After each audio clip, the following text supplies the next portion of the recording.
After all the guitars, I had to bring a beat here to the stage, so thank you for indulging me.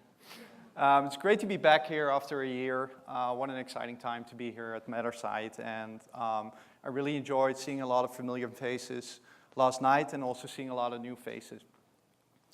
If I look back at the day, I think Bruce Temkin was right when he called 2016 the year of emotion. And if I summarize what I've heard today, for me, it really boils down into three things. So the first thing is CX matters.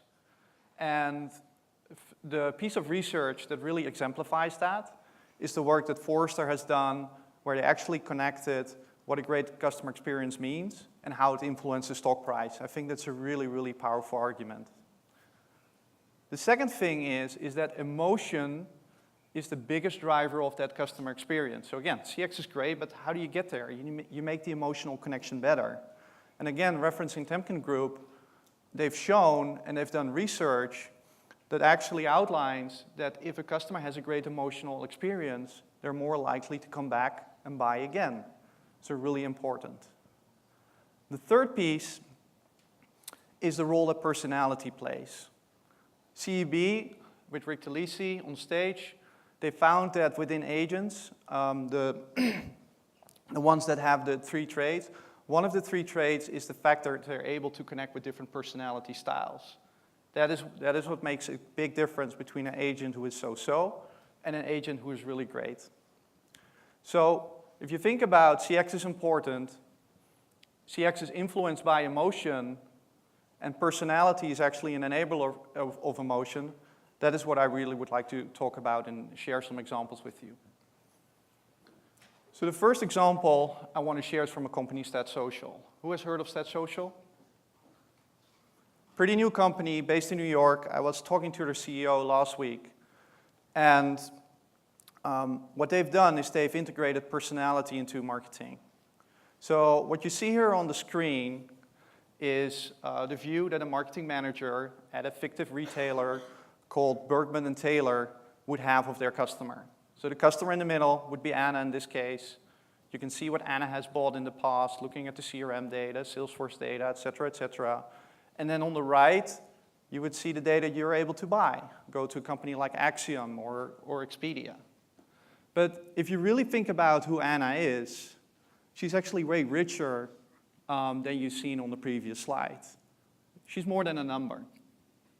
There are shows that she likes. Anna has a certain personality. There are certain brands that she's really engaged about. And that brings you to the point like, so what? Okay, this is really nice, but what can I do with that? So what StatSocial does is they actually make the data available, similar to an Axiom, similar to an Experian, and then people can create campaigns about it. And what the CEO told me, and again, this is all pretty new stuff, so it's not widely out there, but what they've seen working with companies who create marketing messages into customers is that in one particular use case, they saw a lift of over 250% compared to their regular campaigns. So in an environment where everybody is craving for attention and trying to create a compelling message, more and more data is coming out that if you're able to appeal to someone's emotional needs, if you're able to connect with their personality in the same way as CEB has shown, it actually drives impact. So this is just one example. The second example I'd like to share is from a company called Hirevue. Who in the room here is familiar with Hirevue? Actually, a lot of companies I've seen on the attendee list are actually using Hirevue already. So for those of you who don't know Hirevue, in my view, Hirevue has revolutionized recruiting. So if you have to hire a lot of people, for example, in a contact center, what they've done is they've revolutionized the first round where an applicant basically interacts with a tool. What you see here, the example on the screen is a role play with a customer service call between a bear and an ostrich that has gone awry, but actually using real people. And then they record a dialogue. Not only Hirevue looks at what is the personality of that applicant, but what they also do is they use personality in order to understand what is the level of distress the applicant has while making the case how to solve this specific example more differently. So again, a second example, how personality is being used in order to drive a better business outcome. So these are just 2 examples, but there are many, many more, which actually led to one of the analysts at Gartner to create a category around personality. So for those of you who have access to Gartner content, this research came out in July of this year, and they described how different behavioral models, think Myers-Briggs, think DISC, think Big Five, think the process communication model that we use here at Mattersight, how those models are being used into different applications across different functional areas within an enterprise. Think contact center, think marketing, think sales, think hiring, think training. And we're really excited about the fact that there's more and more groundswell around the usage of personality and how it enables to create more emotional experiences. We've been pretty passionate about personality for a long time. We've been doing it over a decade, and this year we really want to make an investment in further... Got a really big light there suddenly. Really make an investment in order to drive that forward. I'm really proud to announce the launch of Personality Labs. And Personality Labs is a non-commercial activity within Mattersight, really focused on promoting the thought leadership around personality. So there's a lot of new innovation happening in the industry, and Personality Labs provides a vehicle in order to share that. So some of you may have seen, may recall having seen this graphic before, which describes the number of words that are being used in the contact center with about 250,000 calls on a daily basis. So the big red bubble describes the amount of words that are available across all of those different conversations. And then the tiny bubble on the bottom left describes the amount of information that's available from surveys. Chris Danson gave an example how you can use that for trending topics, but there are many use cases out there. So again, let me show you what that means from an emotion and personality point of view. So actually, when we looked at the red bubble, what we found, in order to stay with the theme, there's more than one feeling.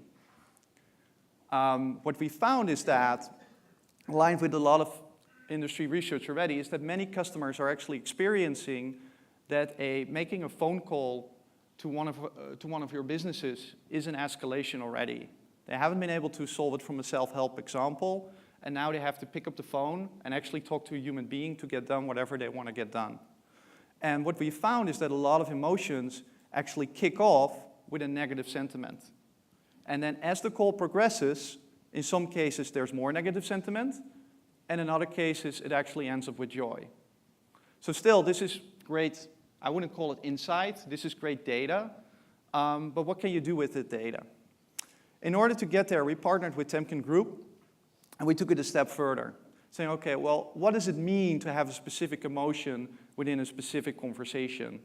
So the data set used here is over 120,000 conversations, and we looked at a couple of things. So first of all, which emotions are prevalent, which you've seen in the previous slide as well. The second question, working with Temkin Group, was what does it mean from an NPS perspective? And we were fortunate enough, for the set of data that we had available for the research, we were able to understand what the NPS implication was. And we found that the calls where there's a lot of joy present actually drive higher NPS score. It's not only good for your NPS score, but what it also does, it helps your bottom line. And it does that in 2 ways. So the calls were shorter, and there were less transfers. So what we've learned from this research is that if you can find a way to purposefully engineer more joy and happiness, and maybe play that song I tried at the beginning, into your conversations, it actually drives bottom line results.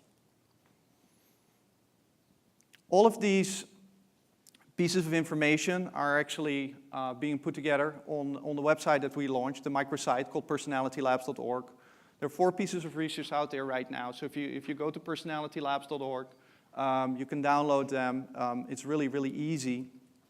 And then there are more ways how you can, work